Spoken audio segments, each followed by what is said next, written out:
बुलंदशहर से एक बड़ी खबर सामने आ रही है, जहां वन विभाग की सह पर हजारों बीघा में बसाए गए आम के बाग को उजाड़ा गया है। 500 से अधिक फलदार आम के पेड़ों को कटवाने की सूचना। धड़ल्ले से चल रहा है अवैध फलदार पेड़ काटने का धंधा। वन विभाग मुख्य कार्यालय और कोतवाली देहात से महज 500 मीटर की दूरी पर निडर होकर काटे जा रहे हैं हरे पेड़। भारत सरकार के ग्रीन इंडिया क्लीन इंडिया अभियान को पलीता लगा रहा है वन विभाग। वन विभाग का दावा है कि पुराने अधिकारियों ने दी थी हरे फलदायक पेड़ काटने की परमिशन। बुलंदशहर टाइम्स 24 के लिए मनोज गिरी की रिपोर्ट।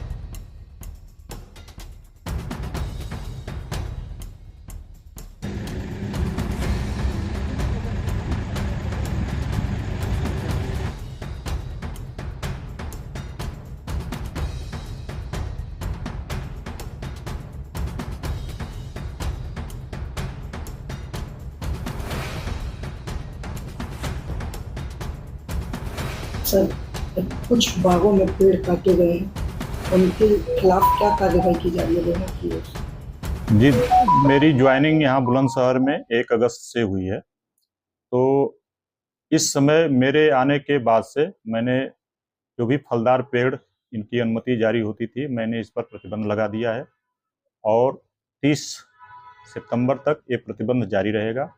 कोई भी आम की बाग का जो भी पेड़ होगा, किसी कारण से अगर कोई किसान कोई सूखा वृक्ष हो गया या गिर गया है, उस कंडीशन में विशेष परिस्थितियों में हम दे सकते हैं।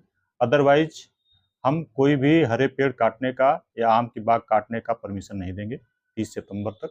उसके बाद भी हम जो जिला उद्यान अधिकारी से रिपोर्ट आती है, उसमें कोई फलदार पेड़ की रोगग्रस्त हो गया है या सूख गया है या उसकी फलदायी क्षमता बिल्कुल जीर्ण शीर्ण हो गई है, उस कंडीशन में हम दे सकते हैं। परंतु धड़ल्ले से बागों के कटने का अभियान बिल्कुल रोका जाएगा और बुलंदशहर की हरियाली को मेंटेन रखा जाएगा और इसे बढ़ाने का कार्य किया जाएगा। आपके कार्यालय से सर महज 500 मीटर की दूरी पर भी पूरा बाग खत्म कर दिया। मेरे आने के बाद में ये संज्ञान में मामला आया है, मैंने उसे रुकवा भी दिया है और अब आगे कोई पेड़ नहीं काटा जाएगा। जो कट गए होंगे, परंतु आगे की काटने की कार्यवाही उसमें नहीं होगी।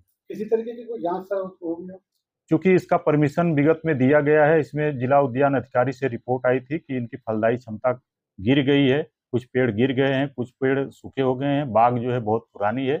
इस आधार पर जो विगत के प्रभागी वनाधिकारी थे, उनके द्वारा उसमें अनुमति जारी हुई थी। तो अब उस अनुमति जारी हो जाने के बाद में तो वो मैं उसमें कार्यवाही नहीं कर पाऊंगा। एक सर अकबरपुर गांव में भी ऐसे ही मामला है, फल पर पेड़ काटे गए आम के। उसमें भी हो सकता है कि विगत में ही परमिशन जारी हुई है, मेरे समय में नहीं दी गई है। जो भी होगा मैं उस पर कार्यवाही करूंगा।